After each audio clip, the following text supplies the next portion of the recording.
Welcome into Monday Night Quarterback. I am your quarterback for this Monday evening. Every Monday at 7 p.m., this is the first show. Just like a Monday morning quarterback, we're going to question everything. It's just at night because I'm not much of a morning person.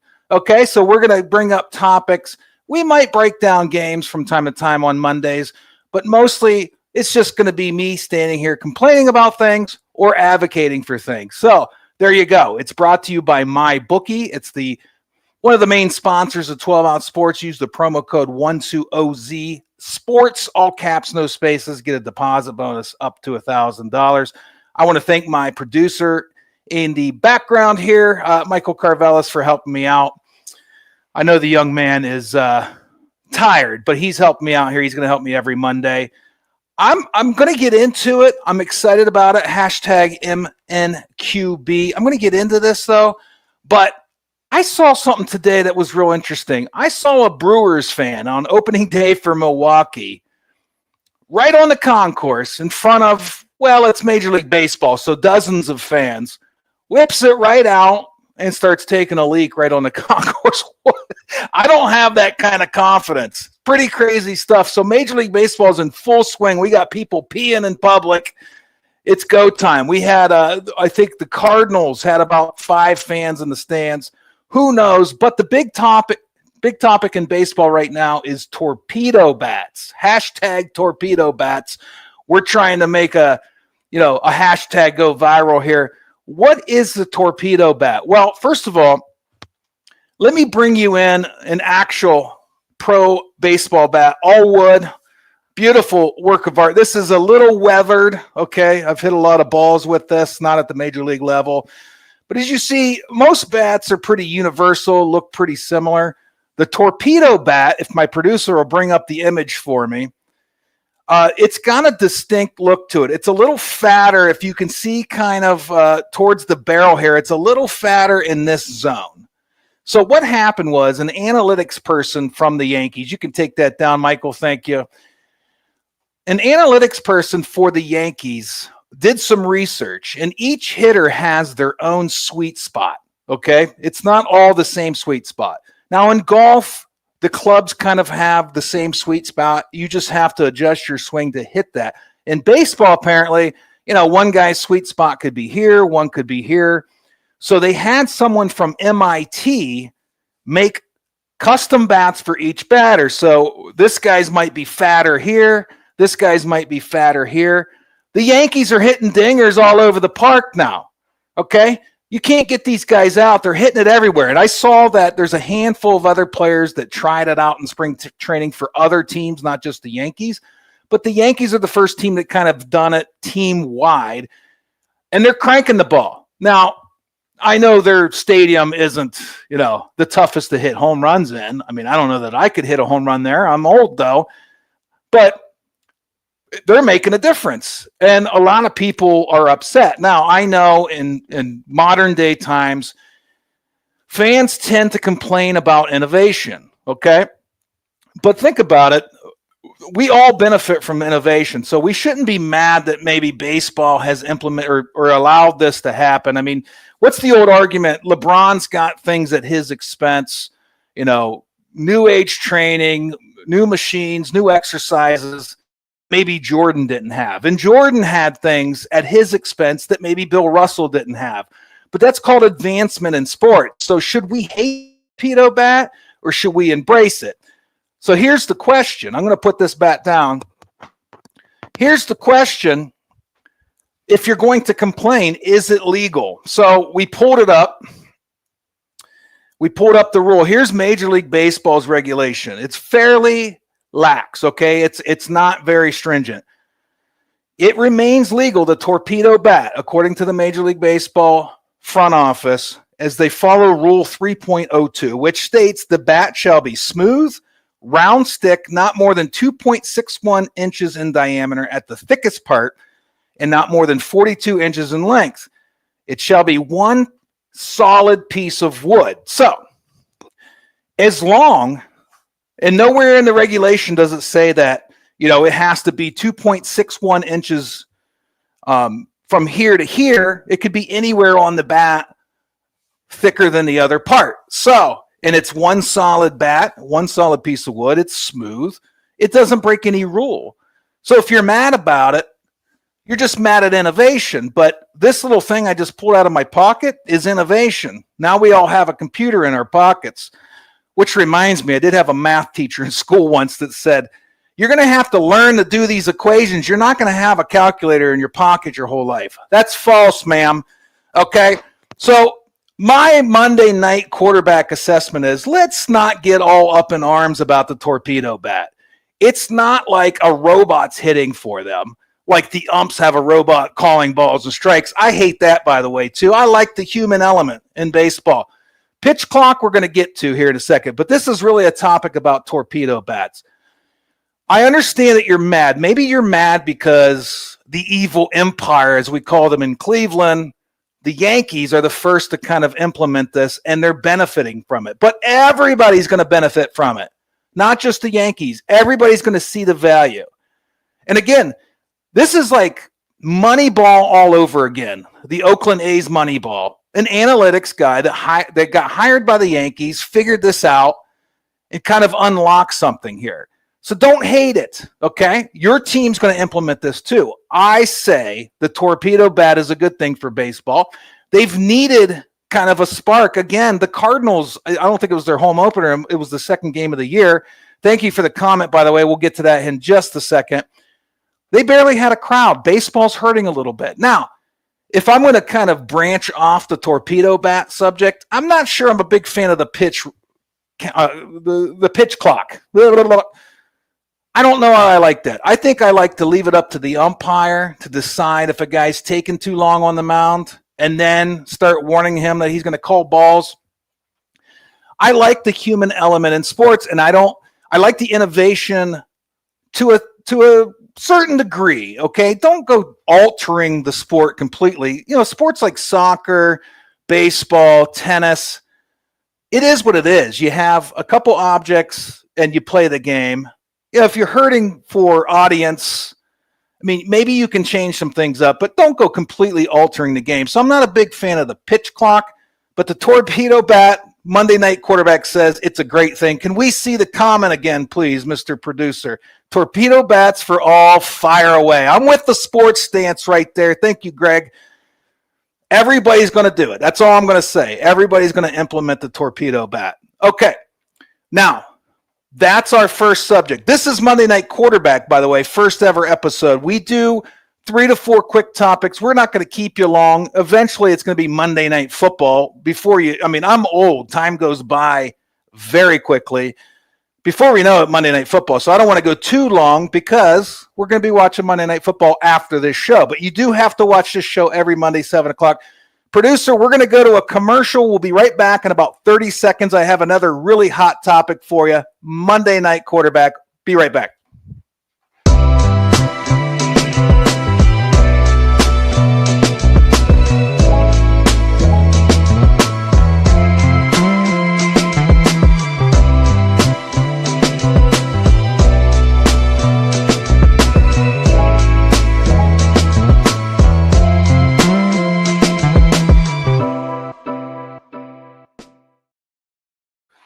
You've got to check that out. That is very good coffee.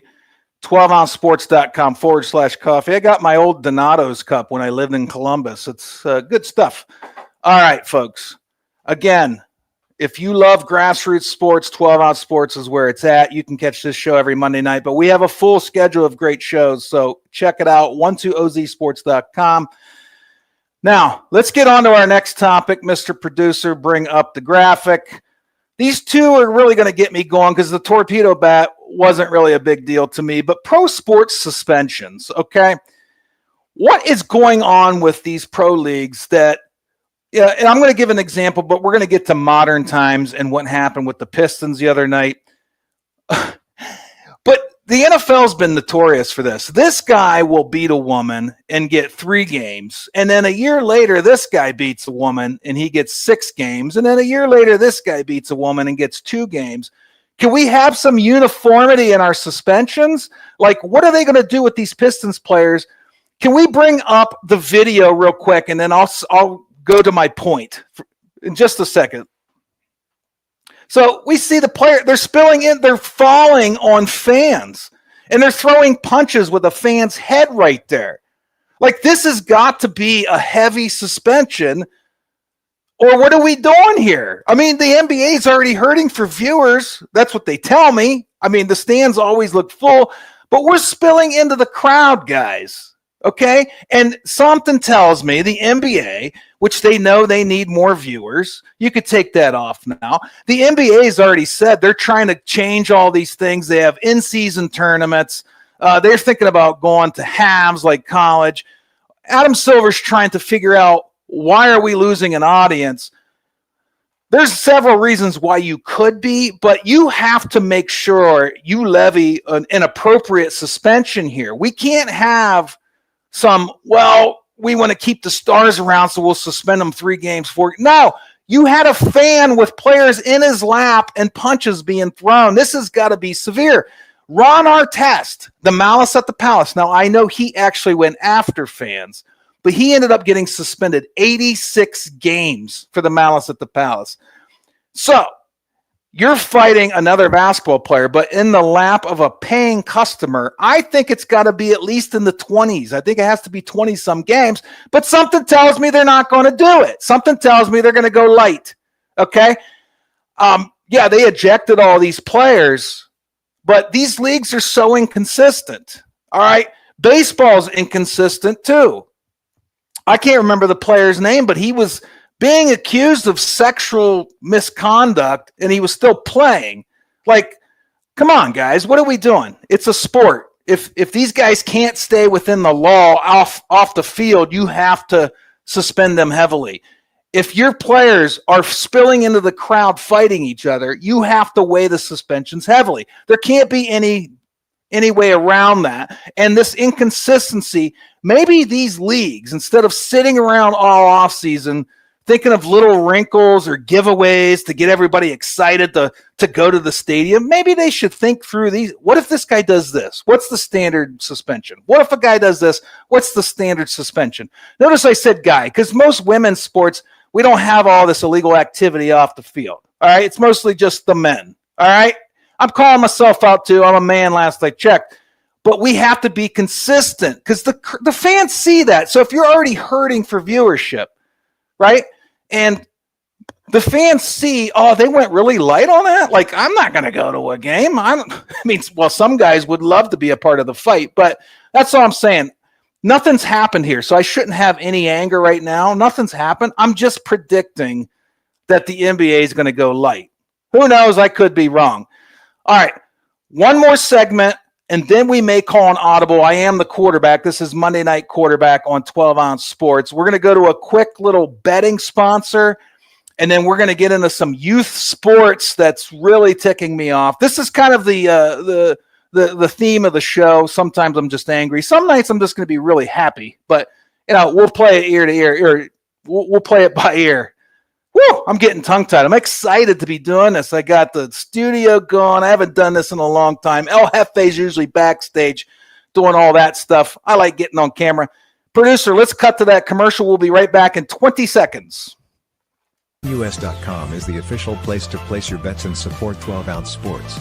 All you have to do is go to BetUS.com and type in the promo code 120Z and you'll instantly get a deposit bonus. This is America's favorite sports book. And remember, always gamble responsibly.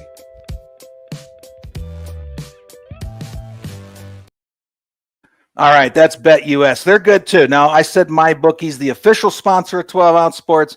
Some people don't like the offshore books. You can go to BetUS. Promo code 120Z gets you a deposit bonus. Both are pretty good. Both have their pros and cons. I like MyBookie. You can use Bitcoin on that. It's pretty good. But we are grassroots sports. We all do this for the love of the game. We don't have the fame.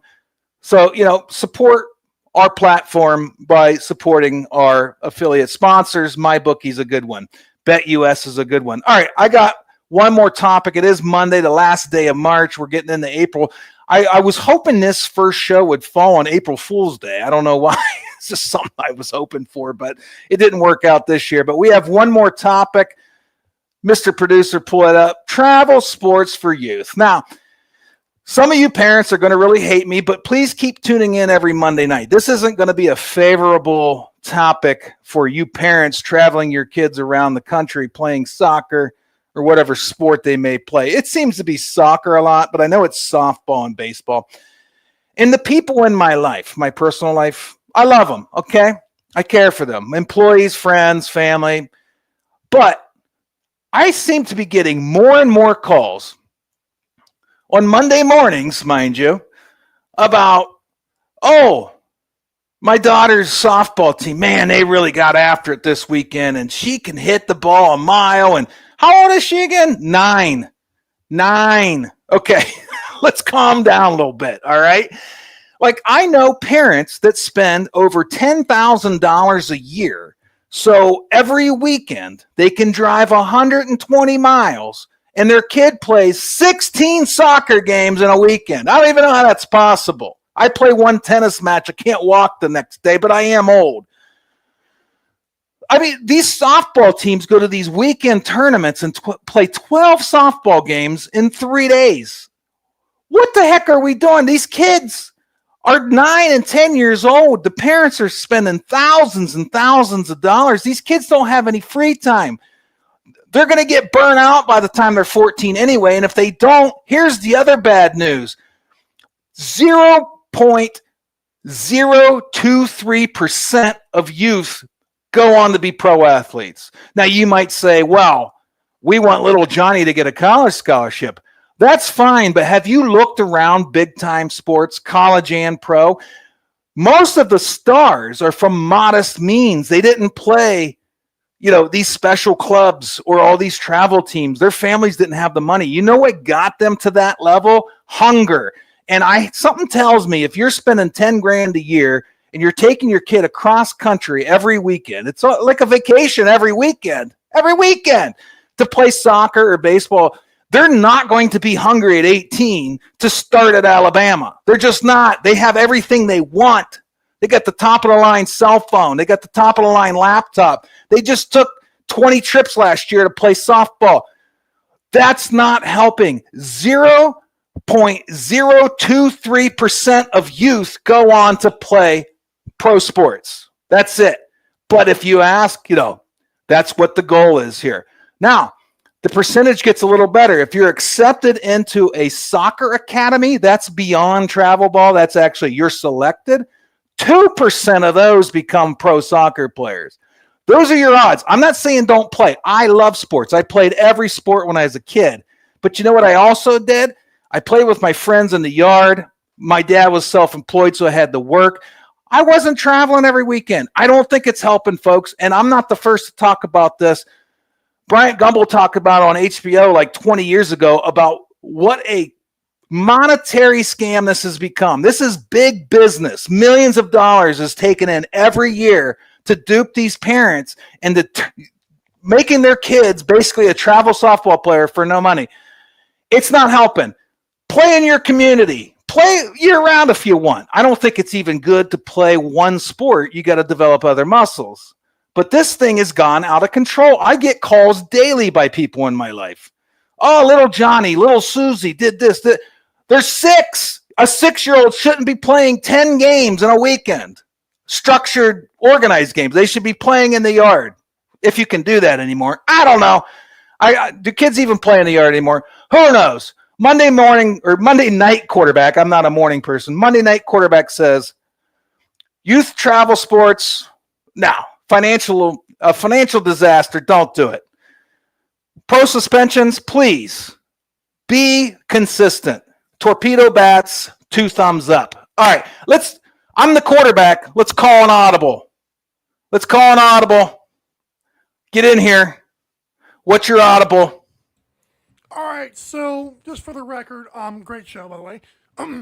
Wait, every week. Before you talk, can we tell them what the audible is? Because we're going to do this every week. Yes, yeah.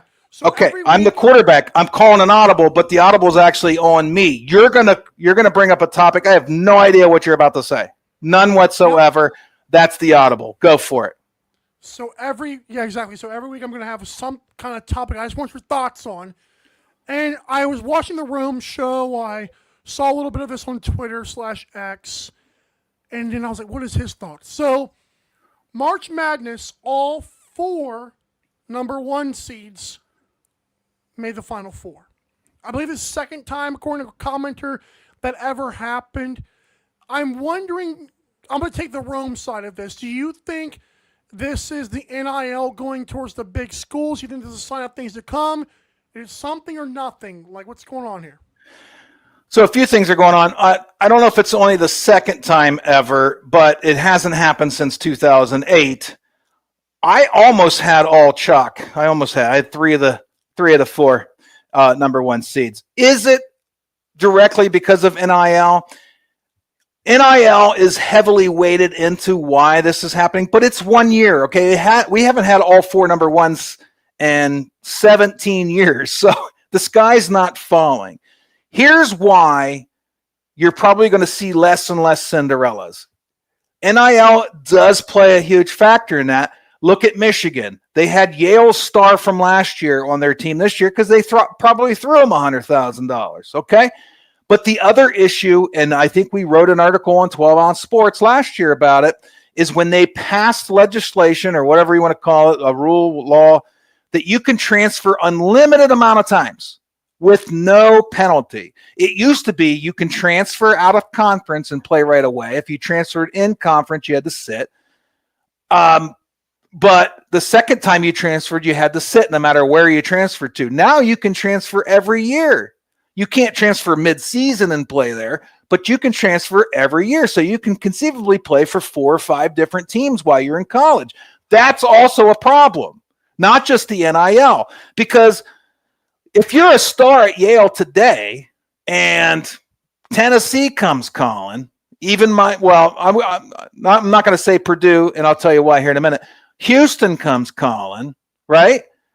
Auburn comes calling and says, hey, Michael, you did really good at Yale last year. You know, you could still get your degree at Yale someday, but you can come for our team next year and make $500,000. We got this car dealership right down the road that just loves the way you play basketball. Yeah, sure. There's no penalty for me to transfer. I can play right away. I get that big check. I play there. And guess what? Next year, Houston comes calling or Duke comes calling. Hey, we like what you did at Auburn last year. That was pretty fancy. Heard they gave you $500,000. We'll give you $1 million. Come on over to Duke. Come on over to Durham, babe. Sure, there's no penalty. I get the money. I get the more money. I get the transfer. No penalty. Boom.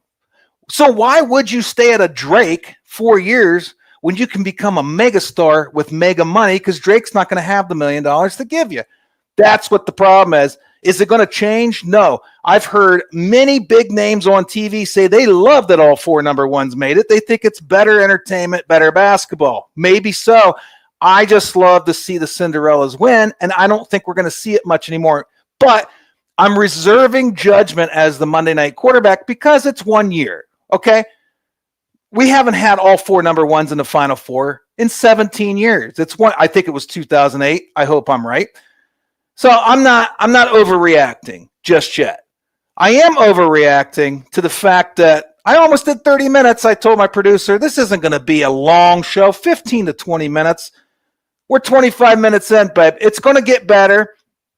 It's going to be a solid 30 minutes, I'm sure, eventually. You know, we're trying this. I think it went well. Thank you for chiming in. Going forward, if you watch on YouTube or X, you can leave a comment. We're going to show it up on the air. I don't know if we have any more comments. I see it highlighted. Maybe it was the one he already showed.